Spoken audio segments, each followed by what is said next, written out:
Aeroflot Flight 593 was a Moscow-Hong Kong passenger service operated by Aeroflot Russian International Airlines, flown with an Airbus A310-300, that crashed into a hillside of the Kuznetsk Alatau mountain range, Kemerovo Oblast, Russia, on March 23, 1994.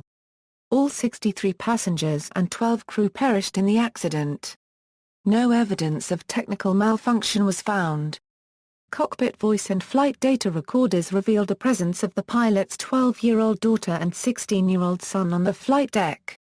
One of the children had unknowingly disabled the A310 autopilot's control of the aircraft's ailerons while seated at the controls. The aircraft had then rolled into a steep bank and near vertical dive from which the pilots were unable to regain control. The aircraft involved in the accident was a leased Airbus A310-300 registration FOGQS, serial number 596, that was delivered new to Aeroflot on December 11, 1992. Powered with two General Electric CF6-80C2A2 engines, the airframe had its maiden flight as FWWCS on September 11, 1991, and was one of 5 operating for Russian Airlines, an autonomous division of Aeroflot Russian International Airlines that was set up for serving routes to the Russian Far East and Southeast Asia.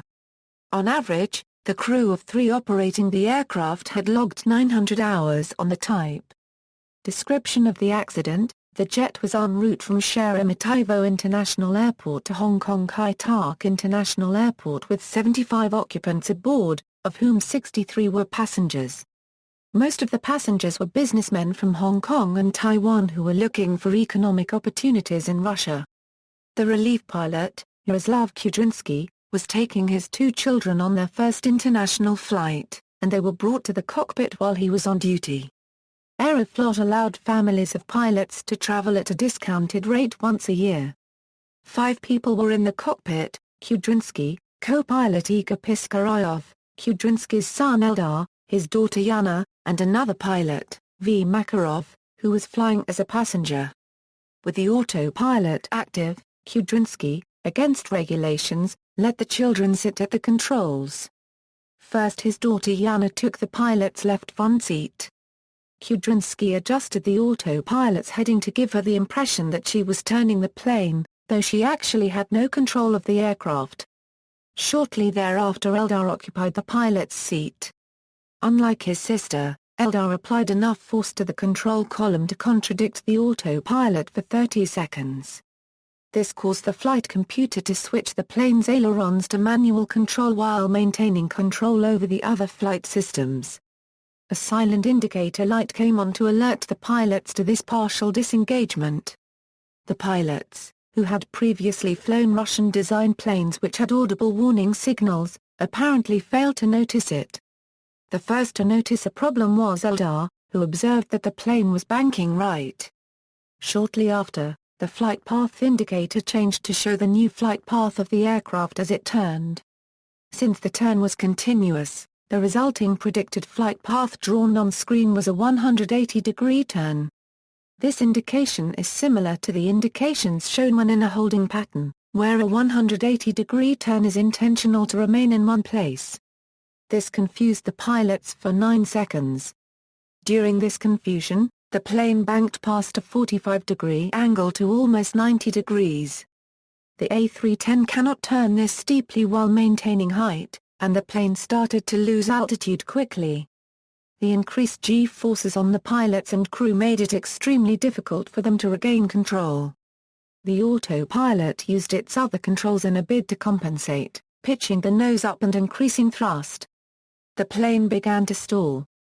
The autopilot, unable to cope, disengaged and its display went blank. To recover from the stall, an automatic system lowered the nose and puts the plane into a nosedive. The reduced G-forces enabled the captain to retake his seat. The co-pilot then managed to pull out of the dive, but overcorrected, putting the plane in an almost vertical ascent, stalling the plane again, which fell out of the sky into a corkscrew dive. Though the captain and the co-pilot regained control and leveled out the wings, their altitude by then was too low to recover. and the plane crashed at high vertical speed, estimated at 70 meters per second. All 75 aboard were killed. The aircraft crashed with its landing gear up, and all passengers had been prepared for an emergency, as they were strapped into their seats.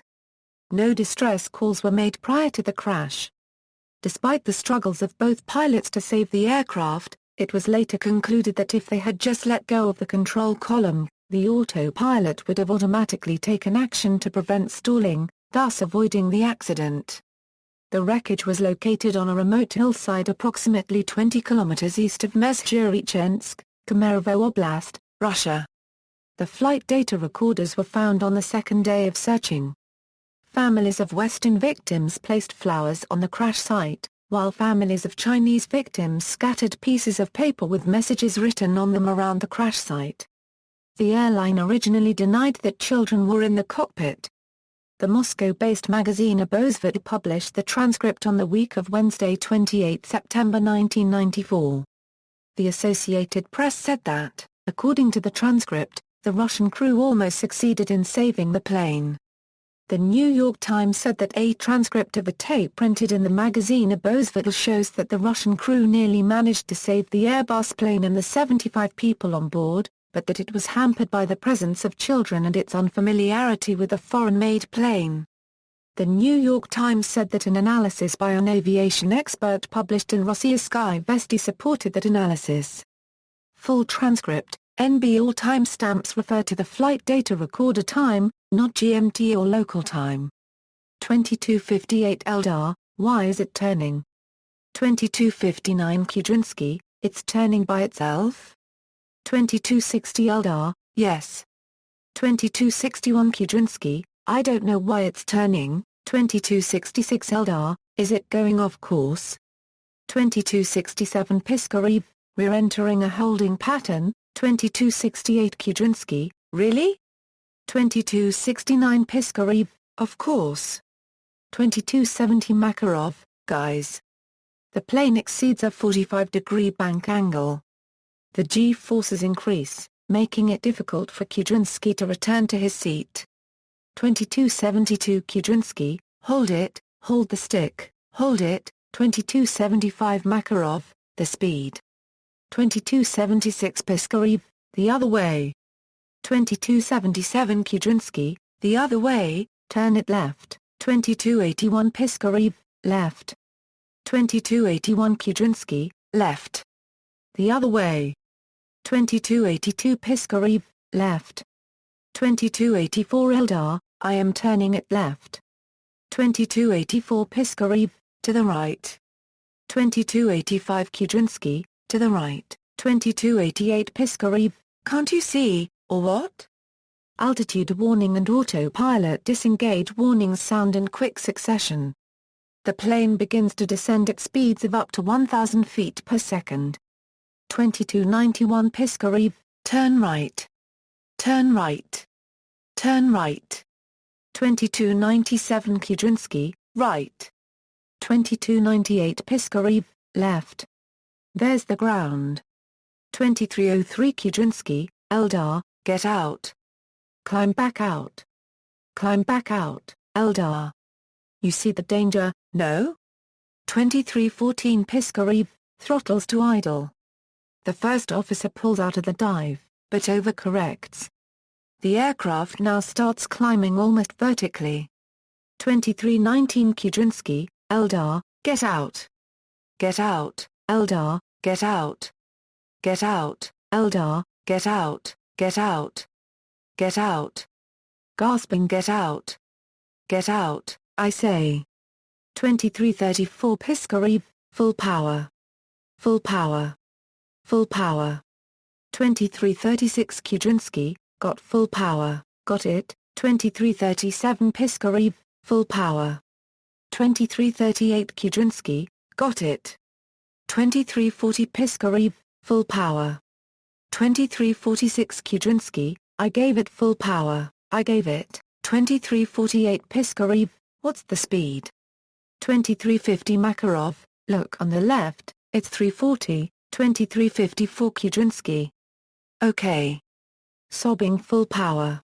2365 Piskarev, speed is very high. 2367 Kuznetsk, high, is it? 2368 Piskarev, yes, isn't it? 2369 Kuznetsk, I switched it off. 2371 Piskarev, we're coming out, coming out, coming out. Right. Foot to the right. Speed is high, reduce power. 2377 Kuznetsk, done. 2382 Piskarev, gently.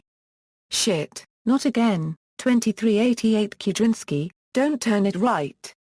The speed, unintelligible. 2392 Piskarev, there.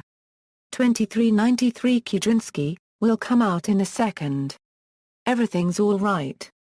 Gently, unintelligible, gently. Pull up gently. 2400, sound of impact, and of recording.